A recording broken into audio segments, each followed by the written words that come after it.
welcome home to the capital. How has it been returning to a city that you obviously know so well?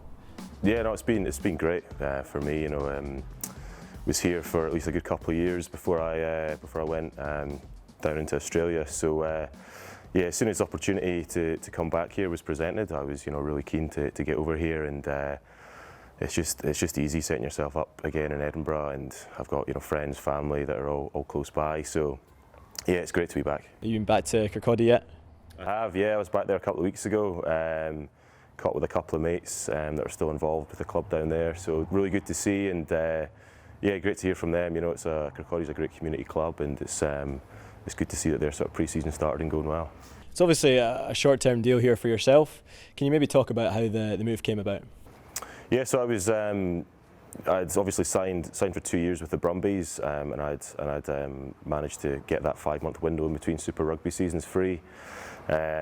And I was back here in November for a wedding and managed to meet up with Richard Cockerell for a coffee.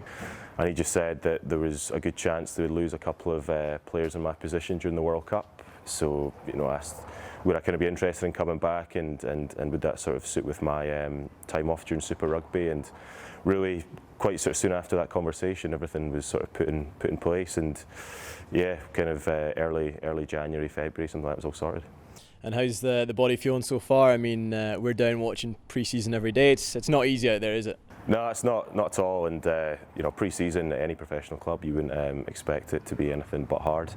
But no, the guys here, it's a tough programme. But I think starting at a new club again, essentially coming back here, it's just a new challenge for me, and I'm keen to just throw myself into it and sort of prove my worth and earn the respect of the players.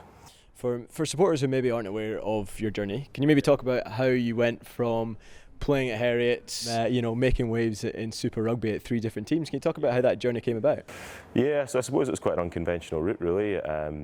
Obviously working for a couple of years in Edinburgh before I went off to Australia, and sort of really just finished up my legal qualifications here and was keen to do a bit of travelling. So went down to Australia, travelled for about 6 months, something like that, and then we settled in Melbourne. And just really joined a local rugby club to find some friends, and then on the back of that kind of played a few rep teams, and then the Rebels asked me in for pre-season, and kind of from there did a season with the Rebels, went to New Zealand to play a bit of Mitre 10 Cup, ended up playing with the Hurricanes for a season there, and then last season linked up with the Brumbies for a couple of years. So yeah, quite an unconventional route, but one that I've really enjoyed, and really grateful for as well. Was there that moment when you were making your Super Rugby debut where you thought, right, this is actually real, this is actually happening? Yeah, absolutely. I was just kind of thinking, a pretty quiet, humble lad from Kirkcaldy, and here I am, in Melbourne, running out to play Super Rugby. So yeah, I've loved every minute of it. Whether I've been playing there or in Wellington or in Canberra, it's been an awesome experience.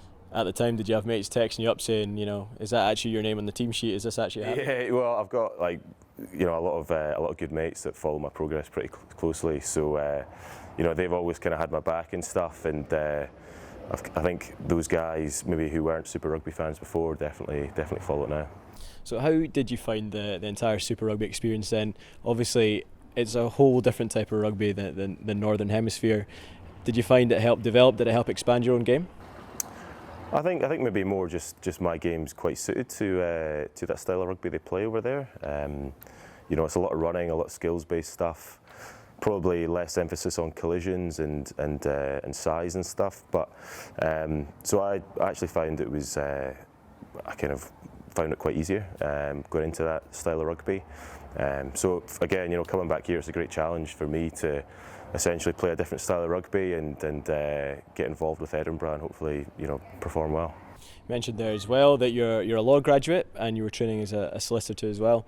Was there in Australia or New Zealand, did you manage to work on that at all, or is that in the plan moving back to Scotland at all to take that up again? Yeah, well, my first 2 years in Australia, I was working with a law firm, so I was just playing club rugby, working there. But really sort of lucky, I guess, that I do have my qualifications behind me. So post-rugby, that might be something I'm looking to go back to or use it in another sort of area. But yeah, enjoy that as well. Obviously, back in Scotland now, Do you feel like you've got maybe something to prove? Just in the sense that you left here as a Heritage player and now you return as an Edinburgh player.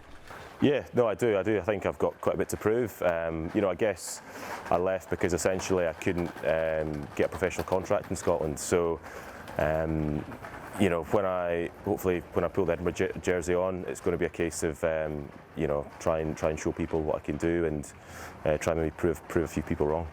How do you see yourself? Back row, second row hybrid? What's your kind of position? I genuinely think I can play both, 4, 5 and 6. So I really enjoy the sort of tight physical stuff that locks do, and especially at set piece, particularly line out. But at the same time, I'm quite comfortable playing 6, and I played quite a bit of Super this season for the Brumbies at 6. So I've got quite a bit of experience in both, which is always handy because availability and injuries and stuff like that happen. So hopefully that means I can play as much minutes as possible. Although you did make your debut in 2012 for the club, I think it was against Cardiff Blues potentially. Yeah, that's right, yeah. What would be a proud moment to once again put on the jersey and kind of, I guess, represent the city that you didn't grow up in, but you've lived here for a long time? Yeah, that's right. I mean, when I debuted in 2012, it was really opportunistic. There was quite a few injuries at the time, and they had to bring in some club players to kind of fill those holes. This time around, I'd like to think I've maybe earned it a bit more, gone about it a different way. But yeah, I mean, I'm just really buzzing to try and get out there and prove my worth. Yeah.